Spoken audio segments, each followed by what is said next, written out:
Во нашето 9-то издание на емисијата Агроспектар, почитувани гледачи, ќе поразговараме за сите оние мерки и активности кои што се актуелни што од Министерството за земјоделство, шумарство и водостопанство, што од Агенцијата за поттикнување и развој на земјоделството.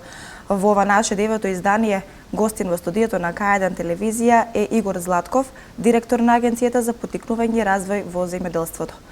Господине Златков, добро дојдовте. Добре најдов. Добар ден до вас, до К1 телевизија и поздрав до гледачите на регионална телевизија и на вашата земјоделска емисија. Благодарам. Еве, за почеток ќе проговориме првен за конкретно за агенцијата, бидејќи знам дека агенцијата е една од оние кои што бележи континуиран успех, постојано работи, можеме тоа да го забележиме и од нашите работни единици овде во Велес што ги имаме и оние работни единици во регионот. Ќе може ли да ни кажете малце повеќе, еве, како функционира самото тоа, каков е односот од агенцијата спрема земјоделците и подоцна и за дисперзираните канцеларии кои што ги отварате? Агенцијата најпрвен постоеше како центар за напредување на земјоделството уште од 1976 се до 1998 кога беше преименувана со закон за формирање на агенција во Агенција за поттикнување на развој на земјоделството. Имаме моментално 116 вработени, на кои што треба да се дополнат уште 14, кои што се во постапка за добивање на решение, но пред се млади агрономи и насоката на вработување на понатамошен кадар е млади агрономи. Значи нема повеќе примање на некои кадри како што се архивари, референти, економисти, правници, затоа што тоа е веќе пополнето работно место. Се стремиме само кон примање на агрономи со цел да го пренесеме гласот на агенцијата до крајната наша цела, тоа се земјоделците, преку советниците. Тие се тие што можат да кажат што работи агенцијата, кои се проектите на владата на Република Македонија или што треба да направи едно земјоделско стопанство или фармер за да ги добие условите, бенефициите или субвенциите од државата. Главната канцеларија, односно дирекцијата е сместена во Битола, додека имаме 30 надворешни канцеларии кои што се поделени во 6 регионални центри. Дополнително имаме 46 дисперзирани канцеларии кои што се пред се во поголеми рурални места или рурални општини со цел земјоделците да не патуваат до регионалните единици или регионалните центри, туку своите совети или укажувања да ги добијат преку советниците кои што работат во дисперзираните канцеларии. Конкретно е за Велес, покрај регионалната единица во Велес имаме дисперзирана канцеларија во Извор и во Чашка. Што значи мештаните, односно фармерите од Извор и Чашка не мора да дојдат до Велес, истите совети може да ги добијат и во нивното место, односно Извор и Чашка, со тоа што имаме постојано вработен во тие две места со распоред на кои денови во кое место ќе работи вработениот. Во регионалната единица имаме 20 вработени со стремеж за вработување на дополнително уште еден и се разбира во дисперзираната треба или во Чашка или во Извор да биде уште еден вработен, исто така агроном, по специјалност да видиме прво да се направи анализа кој е тој кадар што ни треба, ќе биде вработен кадар каков што бара теренот и се со полно работно време од 8 часа во дисперзираната канцеларија. Порано имаше некоја посета, зборувам пред да дојдам јас на оваа функција, еднаш месечно или еднаш неделно на поста, сега дисперзираните канцеларии се оживеани, така да имаме постојано работно време од 8 часа во сите канцеларии со постојано вработен човек. Што ова, се извинувам, конкретно значи за земјоделците? Дали може би го скратува времето на она доаѓање во Велес, прибирање информации, враќање во своите средини? Па не само да додиме од тој аспект дека земјоделецот треба да дојде кај нас. Многу потешко е вработениот од Велес, ако зборуваме за Велес, да појде во Извор, да потроши толку многу време, отколку советникот што е веќе во Извор да појде до фармата кај што е самиот земјоделец во Извор или во Чашка. Значи не само додиме на мислењето дека треба земјоделецот да не пости. Работа на советникот е тој да го посети земјоделецот. Не е нашата административна работа. Советниците во агенцијата не треба толку да седат во канцеларија, затоа и се гледа успехот во последните 2 години. Тоа ќе го проследиме според некои програми, доколку имаме време да зборуваме за тоа, дека со поста на терен, тет-а-тет средби, трибини организирани од наша страна, подпомогнати се разбира од Министерството за земјоделство, шумарство и водостопанство, поканети гости од другите агенции и информирањето на земјоделците вроди со успех, односно со плод, со тоа што имаме зголемено побарување на субвенции или на некои програми со изготвување на технички предлог проекти. Уште повеќе ќе се стремиме кон тоа, затоа што поголем дел од буџетските средства што се во агенцијата се пренаменети кон теренски активности, така да немаме веќе потрошување на некои финански средства за работи кои што не се потребни во агенцијата, како што се правило порано. Сега сите средства се насочени само кон поста на земјоделците, односно теренски активности. Покрај посетата имаме и обуки, така да на некои обуки ги покануваме земјоделците, додека доколку има гости од странство, можеме нив да ги однесеме на земјоделското стопанство директно да се пренесе тоа знаење, односно искуство од другите држави. Еве конкретно ние сега како држава, односно како агенција сме изберени за подпредседател на Југоисточна Европа на советодавните служби, значи тоа е збир од сите советодавни служби на Југоисточна Европа, каде што ние сме подпредседатели, конкретно јас сум подпредседател на советодавната служба на Југоисточна Европа и член на надзорен одбор и веќе организиравме средба со Хрватската советодавна служба, кои што ќе не посетат заедно со нивните советници, дел од советниците, но и дел од фармерите. Ќе видат на кој начин работиме ние, па тие ќе ни презентират начин на кој што работат ние, кој е подобар начин за работа, за нашите услови ќе биде превзем. Доку хрватите одлучат дека нашиот начин за работа е веќе добар, ќе продолжиме во тој смер, односно во таа насока да работиме како што знаеме, но доколку видиме дека нивното искуство е подобро, можеме да преземеме нешто од нив. Потоа имаме средба со советниците од Бугарија, Унгарија и така натаму. Поканети сме во Австрија во февруари, дели од нивното искуство ќе преземеме и тоа се со цел да тоа што го знаеме ние или некои други држави да биде пренесено до земјоделските стопанства. Но сето тоа ќе потсетам и ќе потенцирам да биде само со фер однесување на советниците и на земјоделците. Подоцна ќе ви објаснам што значи тоа фер однесување на нас и на некој друг. Така, со оглед на тоа дека агенцијата ги опфаќа сите оние земјоделски гранки кои што ги има во впрочем земјоделието, побарувањата на земјоделците се многу и се различни, па еве кои се мерки можеби бележат најголема искористеност од страна на земјоделците, а подоцна ќе поразговараме и поединачно за секоја. Од мерките кои што се во проекти, односно во програма на Министерството на земјоделство, шумарство и водостопанство, како пред се преку финансирање преку владата на Република Македонија, се националната програма, субвенционирањето и ИПАРД програмата. Овде во националната програма, со програмата за рурален развој е поширок поим, каде што влегува субвенционирање за органско производство, за пластеници, мерка имаме 121 за набавка на механизација, мерка 112 за млад земјоделец, кои што потоа детално ќе ги објасниме доколку сакате, и се разбира ИПАРД програмата, која што има 3 подмерки, тоа е мерката 101 која што представува реновирање, односно обновување на земјоделска механизација, мерка 103 која што представува производство односно изградба на откупни и производни капацитети и мерката 302 која што представува диверзификација во рурални средини, односно изградба на хотели, домови за старци, потоа одгледувалиште на било што е поврзано со руралниот развој во рурални средини. Тие се со посебни услови за работа и пред програмата наспроти националната, но да подсетиме дека немаат ништо заедничко националната со ИПАРД, освен финансиите кои што во националната програма се 100% финансирани од владата на Република Македонија, додека во ИПАРД само 25% од 100% се финансирани од владата, 75% се од Европска унија. Оној што може да аплицира на националната или добил може да се аплицира на ИПАРД, тој што добил на ИПАРД може да аплицира на националната. Во ИПАРД програмата може да аплицира секој повик, истиот земјоделец, додека во националната програма по едно добивање на истите површински капацитети не може повеќе да добива. Можеме подетално да зборуваме подоцна со бројки кои се имат најмногу добиено, во која мерка, кој е начинот на зголемување на одобрување на тие технички предлог проекти или пак зошто не се одобрени до сега. Така. Следново аплицирање кое што ќе биде за земјоделците ќе биде и електронски. Што ова веќе значи? Дали можеби ќе се намалат оние гужви кои што се ствараат бидејќи нели македонскиот народ е едноставно така роден, секогаш во последните денови да доаѓа да аплицира? Точно. Пилот проект за електронското аплицирање беше националната програма во месец јули и август. Во тој период 60 дена беше објавена и беше тест програма да видиме колку ќе биде тоа успешно. Се покажа како многу успешно и претпоставуваме дека во натамошниот период и ИПАРД ќе биде со електронско работење. Веќе националната програма преку мерката 121 и се надевам мерката 112 за млад земјоделец ќе биде преку електронско, но со искрени надежди дека и ИПАРД ќе биде со истото.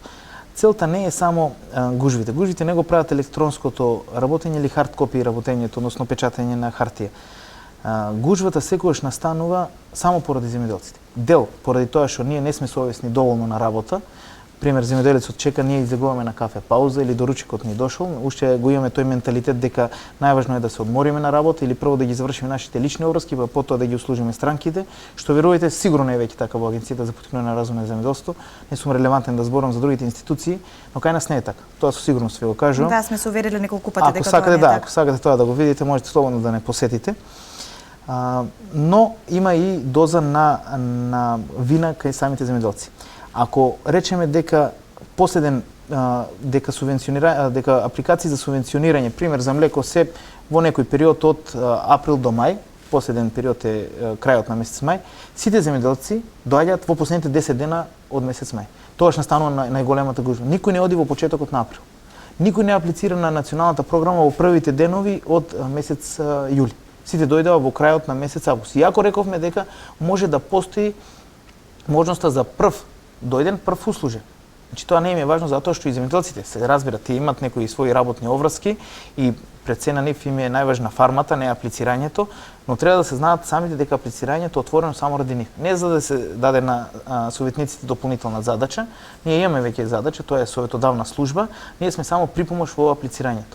Тоа го правиме само за полесно изведување на аплицирањето на земјоделците, не на Министерството за земјоделство, не на платежна агенција, туку само заради земјоделците.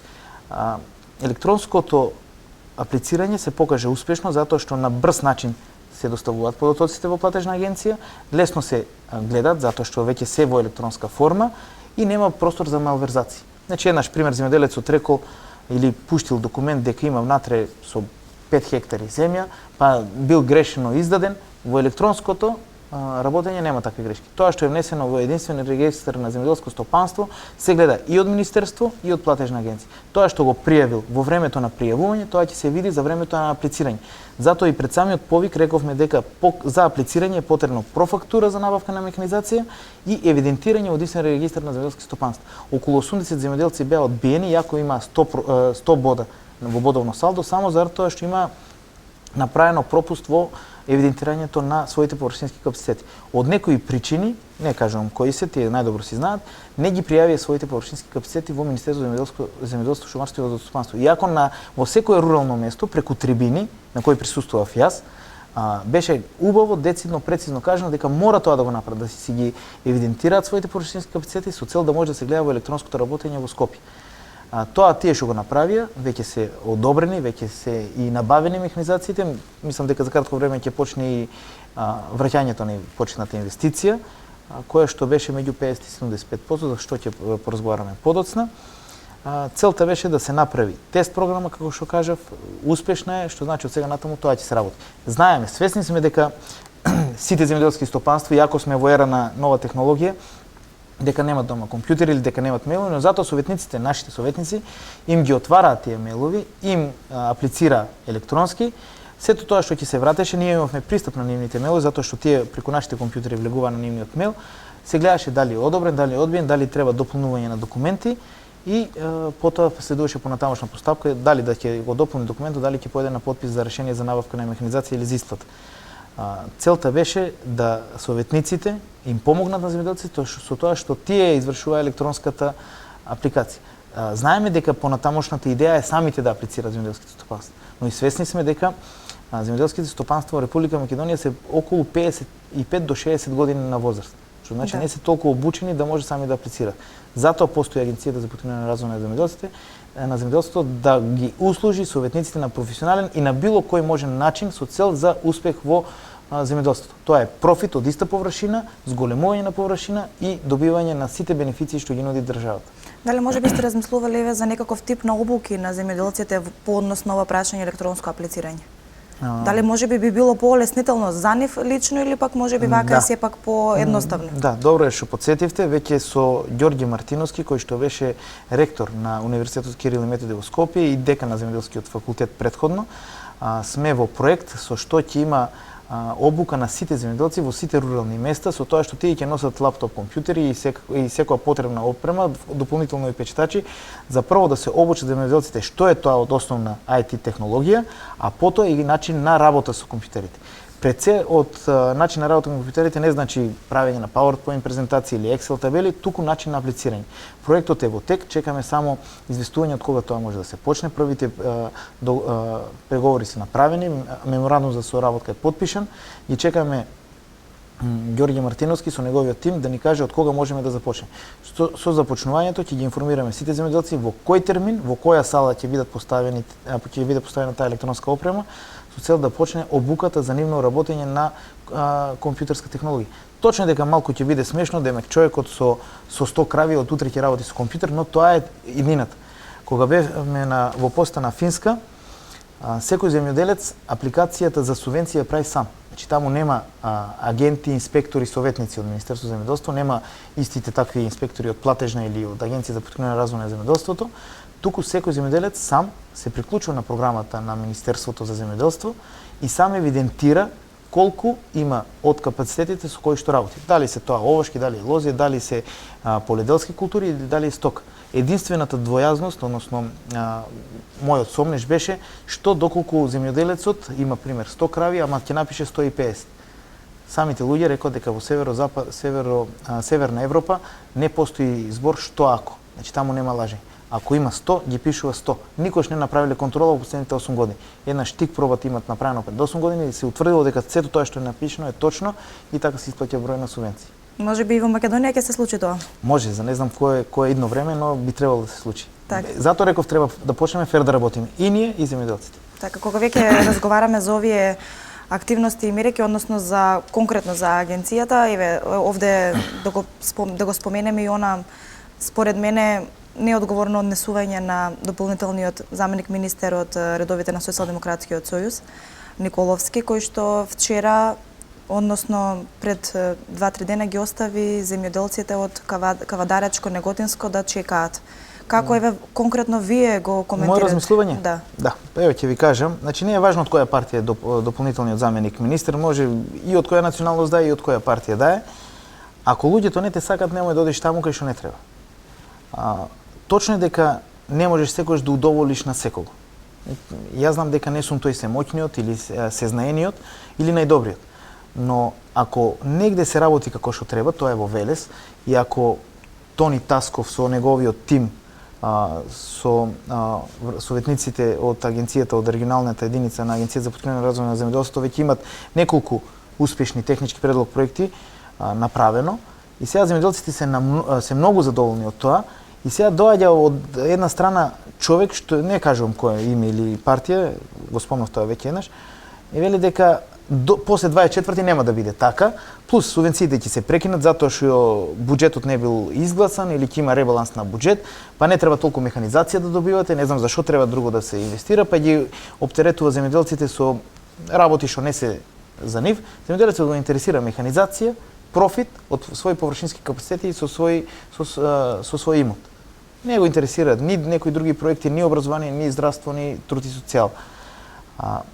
Истото се случи во Кавадарци Неготино. Најавува посета, не доаѓа. Тоа е неодговорно. Точно е дека заменик министер е, значи има обврски, може да биде повикан на влада, може да биде повикан на некој друг состанок. Но најважно за директор за Агенција за поткрепување на развој на земјоделство, на Агенција за храна и ветеринарство, на платежна агенција, на заменик министер или министер за земјоделство, шумарство и водостопанство е земјоделецот. Значи се остава на страна, се шиканира, освен земјоделецот.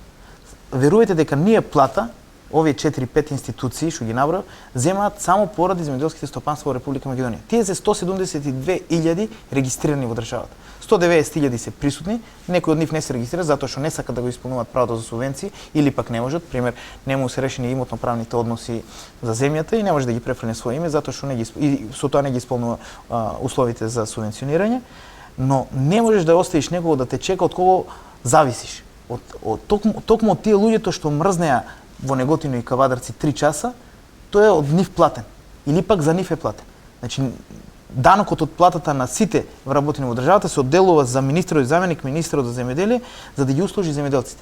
Затоа треба телефонот да биде отворен 24 часа, затоа канцелариите во Агенцијата за поткрепување на развој на земјоделството работат двосменски, затоа во код кога имаме национална програма, ИПАР програма или субвенционирање, одиме да помагаме на министерот за земјоделство, шумарство и водостопанство, или пак работиме во нивните канцеларии, или пак нашите канцеларии се отворени подолго време, или пак не работиме 8 часа, работиме некојаш 12 часа, тие после дополнителните 4 часа ние знаеме како да ги регулираме, се со цел земјоделецот да биде задоволен, да не стане збор незадоволен.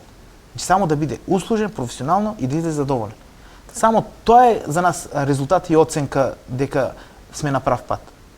Тоа што некој во своето работење доаѓа пред еден месец на функција и сега сака сите да го чекаат, не е етички. Не е дали е бил земјоделецот, дали бил Игор Златков или водителката од Канал 1. Работа е што во етиката на работењето, каде што ќе се договориш во тоа и тоа време, треба да присуствуваш. Тоа значи професионализам. Точно е дека може не од таа бранша, од агрономијата, новиот дополнителниот заменик министер и други имало заменици министри или министри што не се од таа бранша, но работењето и посетувањето на земјоделците од нив ги направило успешни. Значи затоа пак има советници, државни секретари, државни советници во тие министерства што ќе му помогнат да го советуваат како да постапат, затоа што не знае и тој се. И јас не знам се, но затоа се консултирам со советниците. Затоа и пред да започне емисијата ви реков дека најдобриот за оранжериско производство, тоа е Стојан Глигоров од агенцијата, можам да го поканам да ви биде гостин или ве поканувам вас вие да бидете гостин кај него. Значи не знам и јас се, но затоа има некој што знае повеќе од мене во таа област. Затоа имаме 116 вработени. Така. Ако едниот знаеше се, ќе беше само еден вработен. Да. Она што сакам да проговориме е моментално најактуелната мерка односно програма која што кај земјоделците е многу актуелна и која што е многу исплатлива, тоа е ИПАР програмата. Ке може ли малце подетално да ни ги објасните сите оние работи кои што треба земјоделците? Верувам дека голем дел од нив веќе ги знаат, они услови кои што треба да ги исполнат, меѓутоа за оние кои што можеби сега започнале да се занимаваат со земјоделието, да ни ги кажете сите оние постулати кои што се во ИПАР. Само една корекција во тоа која велите најисплатлива, не ИПАР дека најисплатлива мерка како проект на владата на Република Македонија, имаме неколку мерки кои што се сите подеднакво исплатливи, но една од стаповот сите нив, тоа е мерката Млад земјоделец. Доколку станува збор за повраток на почетна инвестиција, во ИПАР програмата имаме повраток до 75%, меѓу 50 и 75%. Не може да земе помалку од 50, не може да земе повеќе од 75%. Оваа година 2015 реколта преку ИПАР комитет одлучивме, што беше најавувано од страна од врвот на владата, од премиерот па се до мене, дека секое Босилово, Новац и Могила, затоа што се поплавени подрачја, ќе бидат со повраток на инвестиција од 75%, а за сите оние земјоделски стопанства кои што ќе приложат документ дека биле поплавени со поплавите од јануари, февруари и март, ќе бидат исто така со повраток од 75%. Значи не значи ако комшијата е поплавен, дека и вие ќе бидете обештетени, односно со повраток на инвестиција од 75%, ама тој ако донел документ дека имало пописна комисија за поплави, дека вие сте немале, ќе бидете со 75%. Освен Босилово, Новац и Могила, сите други ќе бидат само со доставување на писмен документ дека ги поминала комисија и дека утврдиле штети од поплава. Кај ИПАР програмата рековме дека е најмалку 50%, најмногу 75%. Кај националната програма исто така имаме 50 до 75% и кај мерката 121, каде што доколку станува збор за рурално подрачје неразвиено, имаме повраток на инвестиција од 75%. Доколку е регуларно земјоделско стопанство, тогаш е 50%. Значи еве малку сликовито. Аплицира земјоделското стопанство за механизација од 10.000 евра на националната програма. Доколку е според табеларен преглед издаден од Министерството за земјоделство, шумарство и водостопанство, а ние тоа го имаме во агенцијата и земјоделецот се интересира и да не се интересира советникот ќе му го каже затоа што тоа му е работа, тогаш може да има повраток, ако е од неразвиено рурално подрачје, 75%. Доколку од развиено, 50%. Доколку е млад земјоделец, 55% или жена земјоделец. Кај ИПАР програмата, доколку е жена земјоделец е 55%, доколку е поплавено е 75%, доколку е со надморска висина на местото каде што се одгледува културата е 65%.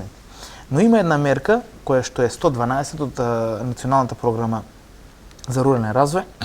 Таа гласи млад земјоделец. Секој оној кој што е помеѓу 18 и 40 години и во последните 18 месеци се регистрирал како млад земјоделец, може да добие повраток на инвестиција од 100%. Тоа значи, доколку аплицира за се што е поврзано со наставка рурален развој или аграр, тоа механизација, набавка на садни материјали, набавка на семенски материјали, стока, грло, изградба на било каков капацитет со вредност до 10.000 евра, 100% ќе го биде покриено од трошоците. Доколку инвестицијата е 11.000 евра, 1.000 евра ќе си плати сам, 10.000 евра ќе си плати државата. Доколку инвестицијата е 9.000 евра, сите 9.000 ќе му бидат покриени. Значи до 10.000 евра 100% покрива државата, над 10.000 евра е 10.000 од државата, натаму е се од негов буџет. Значи најисплатливо според мене е млад земјоделец. Тоа е целта, државата младите луѓе да ги задржи во местата од кај што доаѓаат. Но се уште младите да го продадат имотот на своите родители, да заминат во големите градови, кои што на пример Скопје или Битола или кај да оди, да живее во гарсонјера и да го чека моментот кога ќе има штрајк пред владата за да каже немам плата, немам од што да живеам. Да, затоа што немаш од што да живееш, државата ти вели еве ти 10.000 евра да почнеш на нивите на таткот и да почнеш да работиш. Знаеме ние не сме Катар, ние не можеме на секого да му удоволиме да работи во државна администрација или да зема плата 60.000 денари. Да. Затоа ги поттикнуваме младите луѓе да почнат да се бават со земјоделство, затоа што е исплатливо. Ако веќе на се има субвенционирање во државата, зошто тоа да не биде искористено? 150 милиона евра во последната година беа исплатени само за субвенционирање, за директни плаќања. Овде може да дадете национална програма, може да дадете ИПАРД програма, да видите колку пари се слеваат само во ресорот земјоделство.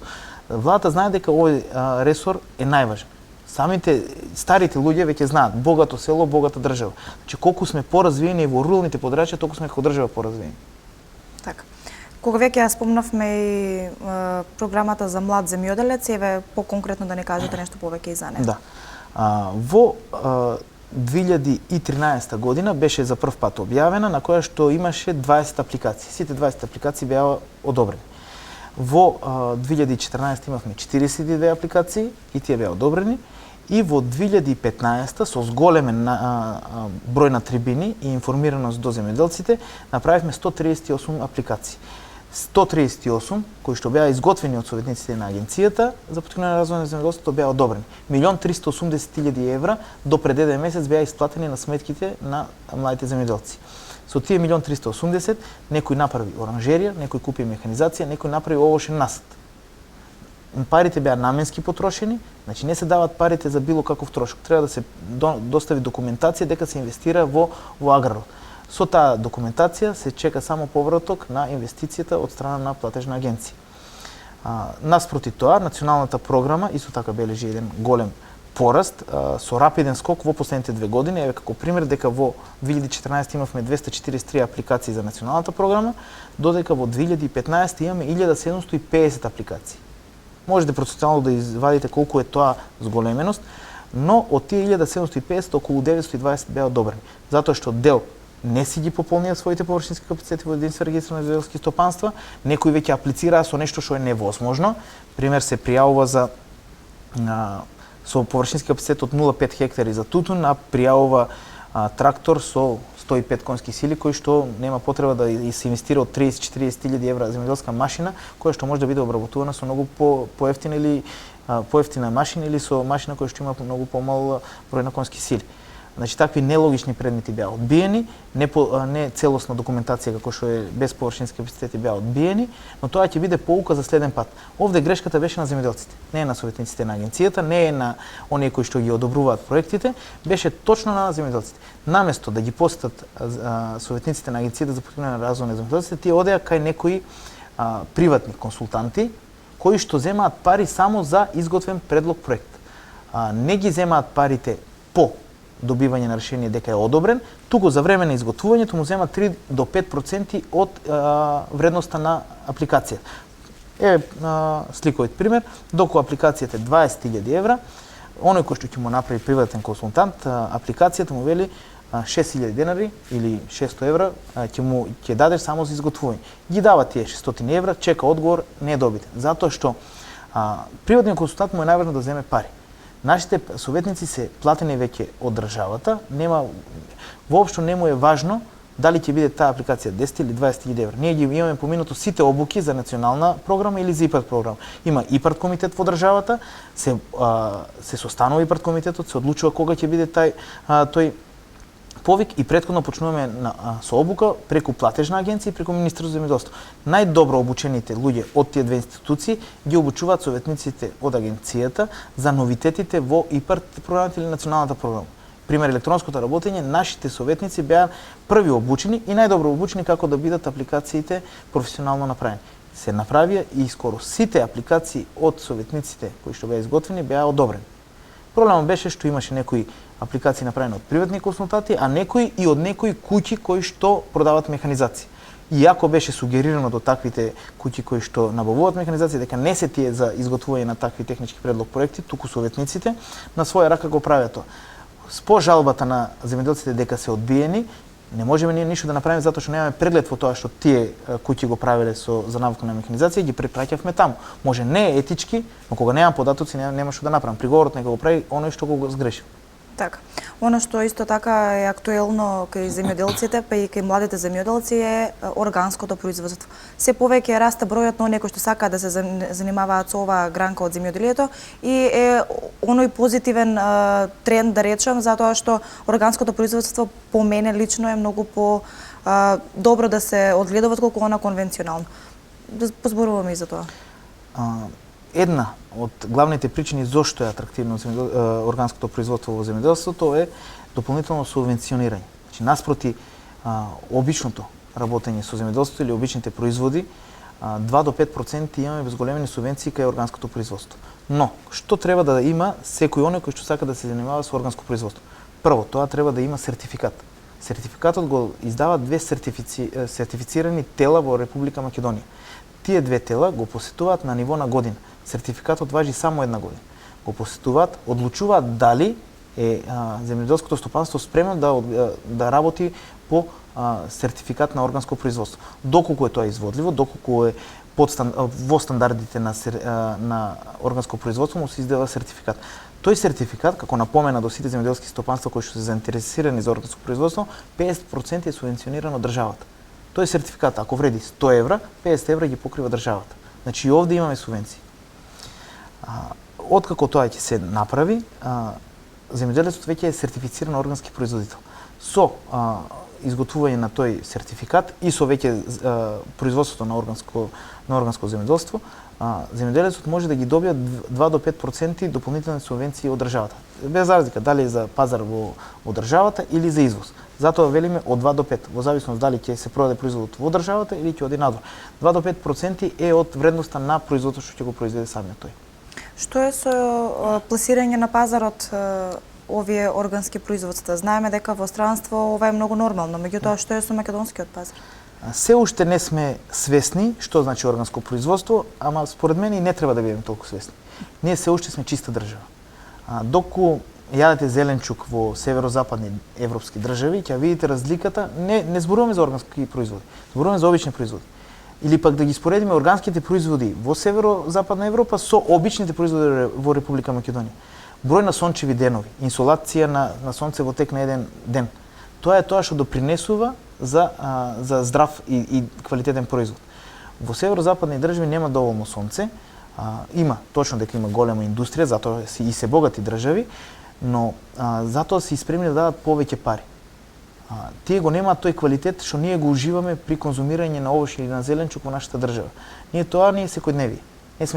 Не ни треба на нас, барем лично ако ме прашате, не ни треба на нас некој органско производство со некоја голема разлика во цената. Точно е дека е добро да постои, добро е да има и разлика меѓу едното и другото за да се научат луѓето што е разликата, но не треба да има голема разлика. Точно е, за сите оние кои што ќе извезуваат, нека постои разлика, затоа што луѓето во некои држави се спремни да платат многу големи пари за да уживаат во квалитет на органски производ. Но тоа е во тие држави кај што не знаат или не можат да вкусат што е обичен производ. Да пробате ресенска јаболка, без разлика што е малку повеќе третирана со пестицид, наспроти органска јаболка во Република Македонија има разлика. Но да пробате ресенска јаболка, која што не е органска, со било која органска јаболка во северозападна Европа има многу голема разлика. Нашата е многу поквалитетна. Така е.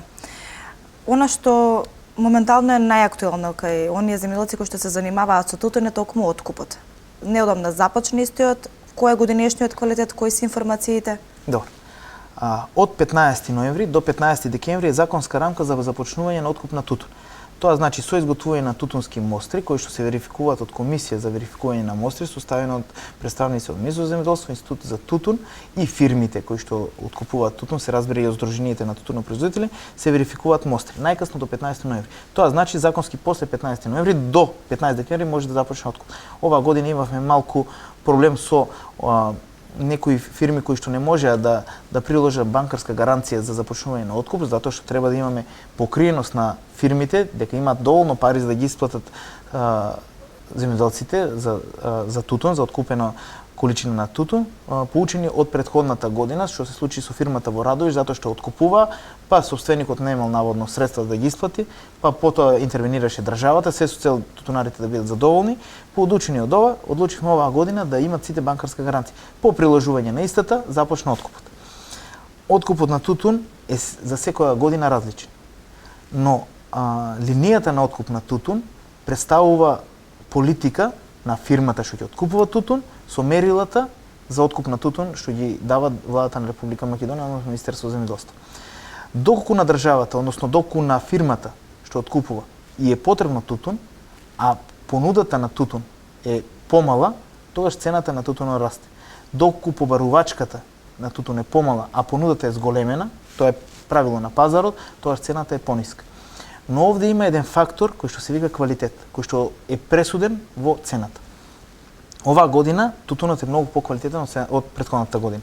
Како што реков, секоја година е засебна, сама за себе, односно секоја реколта. Претходната реколта имаше просечна откупна цена од 118 денари. Земјоделците уште во август знаеа дека поради недоволно сонце или сончеви денови во текот на вегетациониот период на тутунот и период кога требаше да се суши тутунот, знаеа дека нема да има квалитетен тутун. И затоа знаеа и очекуваа дека ќе нема доволно цена. И покрај тоа што фирмите сами кажуваат дека нема квалитетен тутун, некој од земјоделците реагира.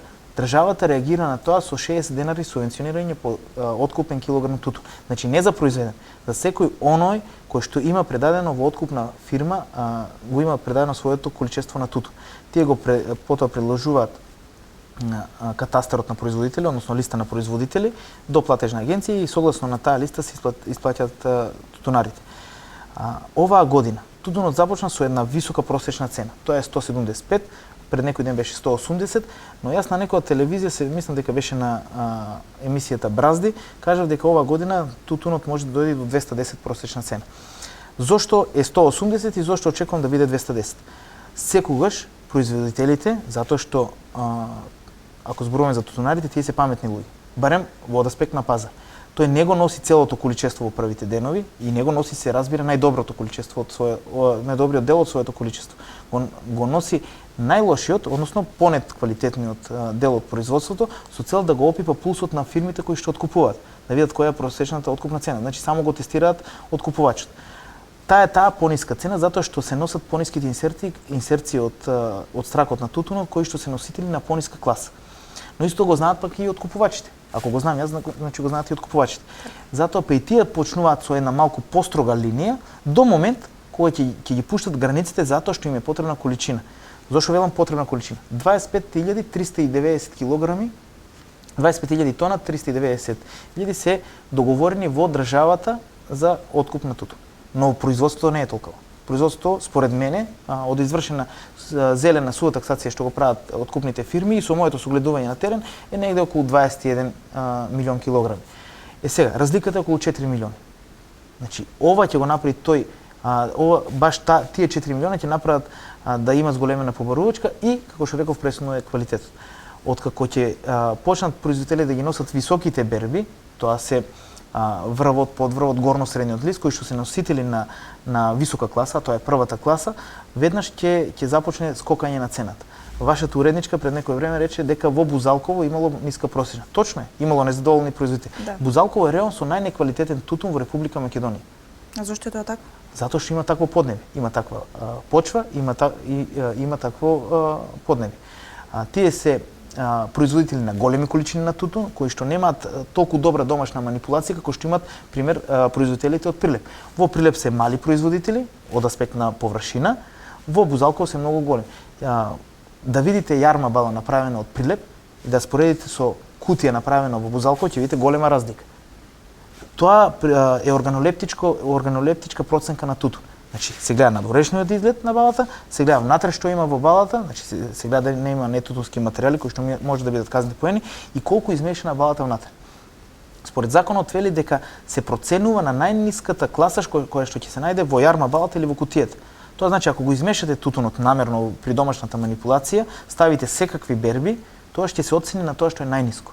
Тоа е познато во некои краеви. Тоа се прави во Дебреште, се прави во Бузалково, значи кај големите производители кои што има 7-8 тона. Тој нема време да го скалапи во еден месец, затоа што има и други активности, во исто време има и стока.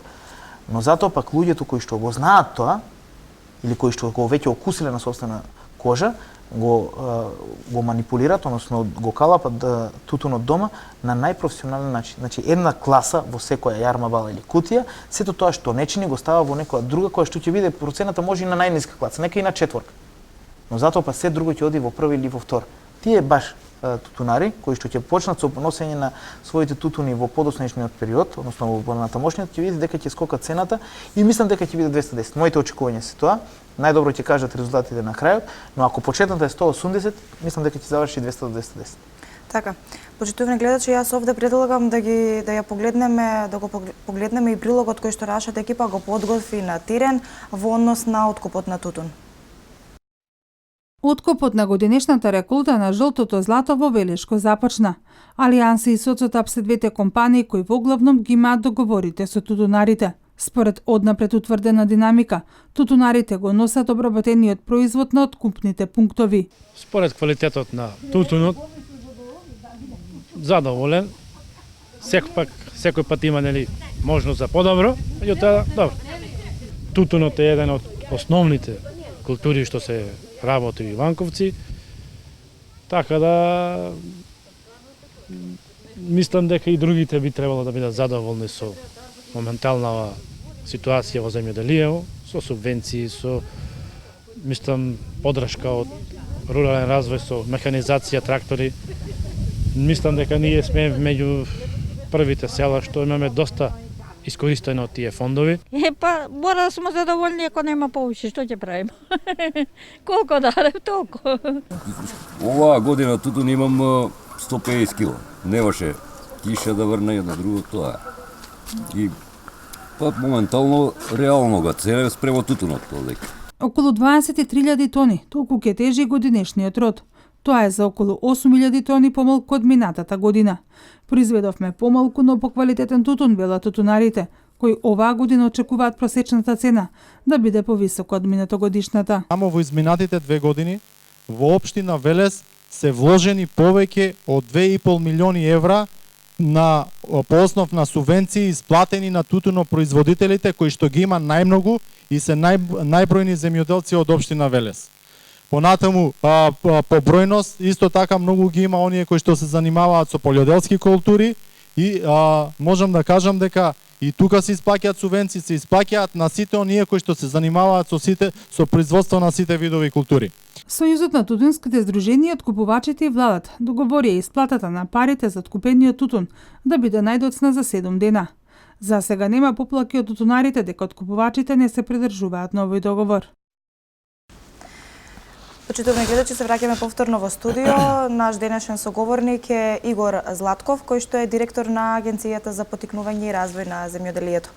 Она што претходно го споменавме и пред програмата, ќе може ли само да ни ја пообјасните малку поопширно? И пред програмата е предпристапна помош за Република Македонија, односно за членките кои што се со статус за влез во Европска унија или на листа за чекање за влез во Европска унија.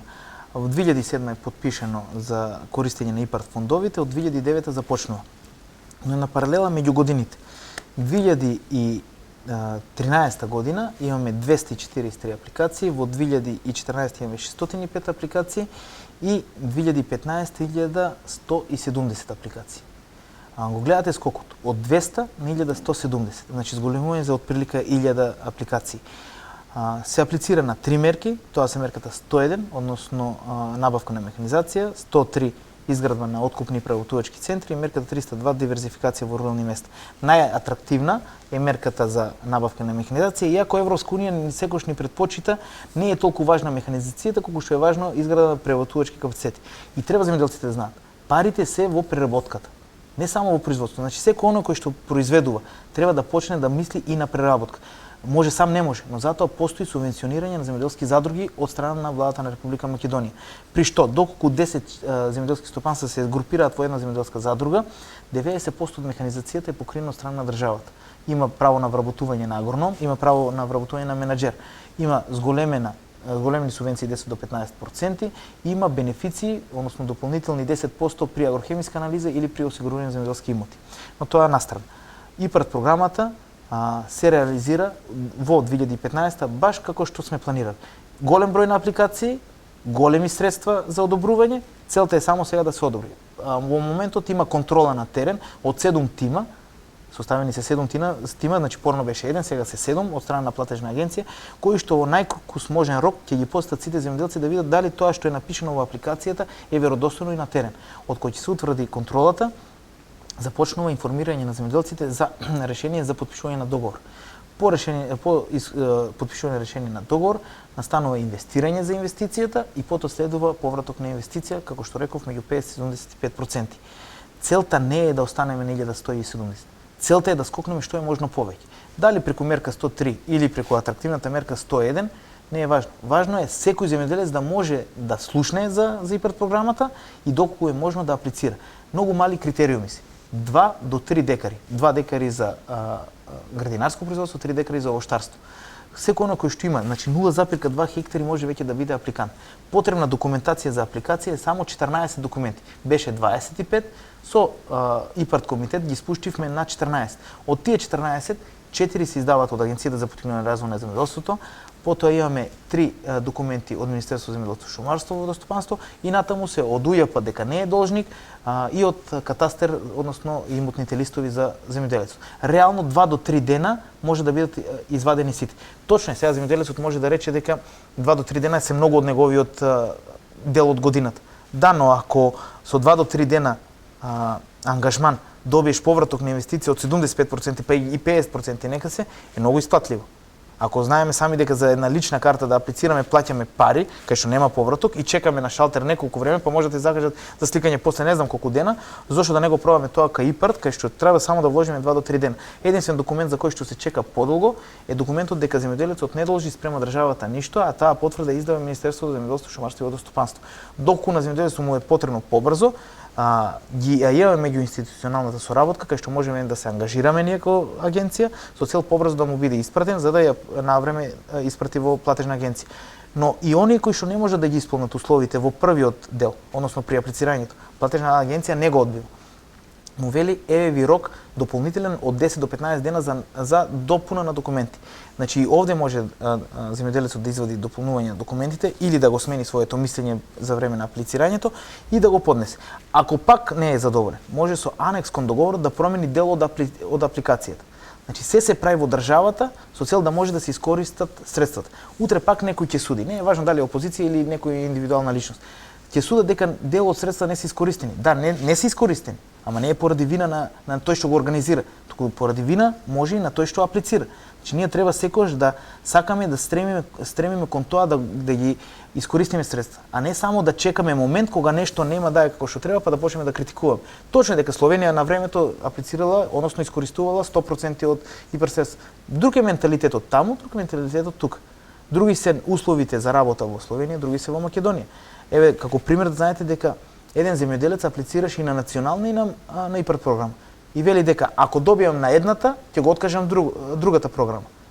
Затоа се одбиваат средствата, затоа се враќаат во Европска унија. Затоа што земјоделецот ќе добие на националната и ќе рече не ми треба тие од ИПАРД, не го потпишувам договорот. Имаме плюс земјоделци кои што потпишувале решение, односно договор за набавка и не одат да ја направат инвестицијата никош. Кои се причините? Да, реални се причините, тоа се немање пари за набавка.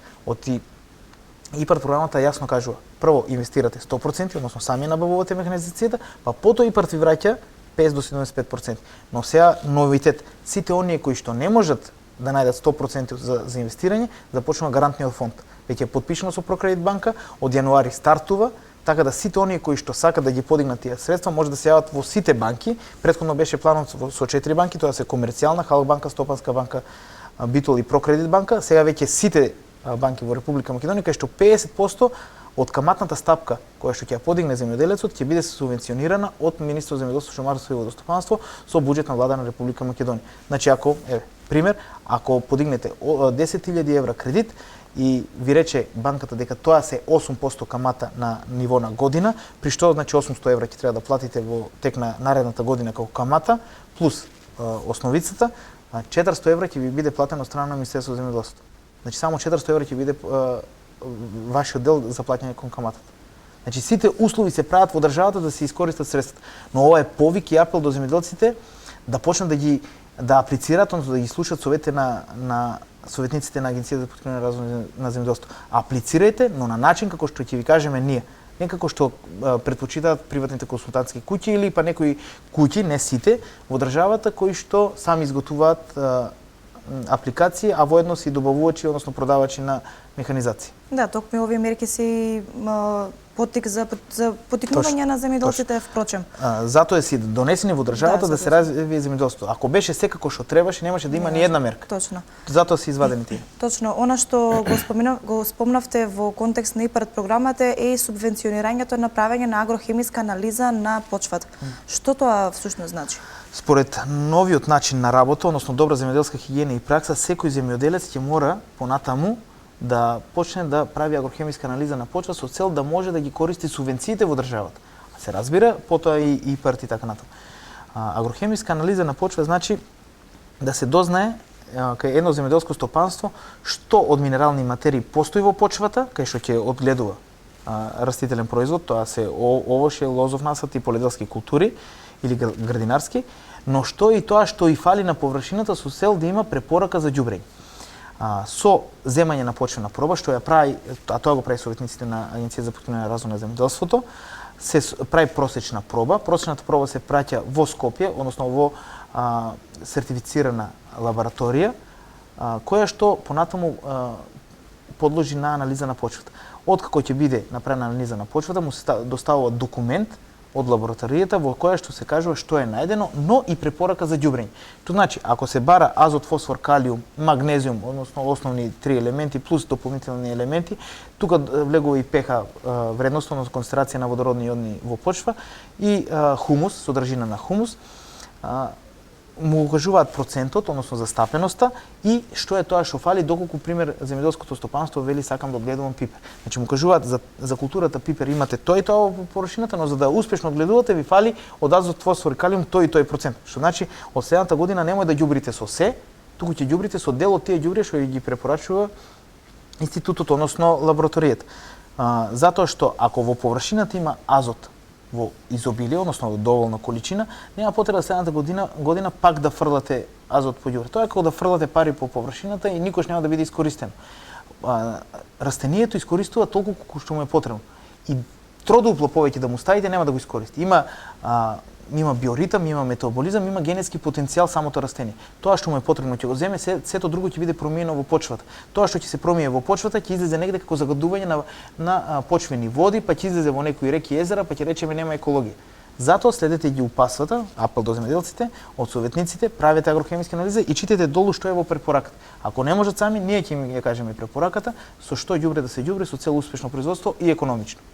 И еве за крај, знам дека во последниот период многу се актуелни оние сајми кои што ги организира што Министерството, што чинам Фармерската федерација. Федерација на фармери. Ете така, што е она што имаат можност да научат земјоделците таму или пак можеби дел од советниците на подрачните единици, односно работните единици? На сите сајми што се организираат во Европа, не пошироко Европа, се поканети и советниците на Агенцијата за поткрепување на развој на земјоделството и скоро на сите сајми, доколку немаме некои други работни обврски кои што се поважни, присуствуваат нашите советници. На истите сајми се поканети представници од Министерството за земјоделство, шумарство и водостопанство и се разбира за оние за кои што се организираат, тоа се земјоделците. Дел од оние кои што сакат да се прикажат со своји производи на сајмите се покриени од страна на трошоците, се покриени од страна на Министерството за земјоделство, шумарство и водостопанство. Но само ако станува збор за посета, некои федерации во државата, здруженија покриваат дел од трошоците. Овде станува збор, пример, на хотелското сместување ќе биде покриено од здружение или од федерација, додека патните трошоци се на товар на самото земјоделско стопанство. Исто се случува и кај нас со одветниците, ние ги праќаме со цел да се види што се случува на тие сајми, што е новитет, што е од тоа искористливо за нашата република. Значи не се дека тоа што се произведува негде надвор од Македонија може да биде апликативно за кај нас, но затоа одиме за да видиме што е тоа што може да се искористи. Било да е теорија, било да е пракса. Се искористува ли тоа конкретно во Македонија? Да, Дел од тие па да, практики што мислите кои како лешникот Джентиле, кој што италијанска сорта стигна во Македонија? Баш преку сајми и баш преку размена на искуство. На тие сајми не само што се гледа по штандови што се нуди, не само што се гледат сајми на отворено како што е во Бурса во Турција, кај што културата се гледа како е произведена и со што е ѓубрена или со што е третирана со цел да се види успехот. Се прави размена меѓу соработници од Турција и Македонија или некоја друга држава со Македонија со цел за понатамошна соработка. Па затоа настанува после импорт на такви производи преку наши овластени куќи кои што ќе бидат регистрирани за таа набавка, но овде па имаме инспекторат при Министерство за земјоделство, шумарство и стопанство кој што ќе го инспектира сето тоа работење. Затоа имаше пред некое време во Струмица запленети толку и толку тони на вештачко ѓубре кое што не било согласно регулативата за влез во Република Македонија или не било со сертификат.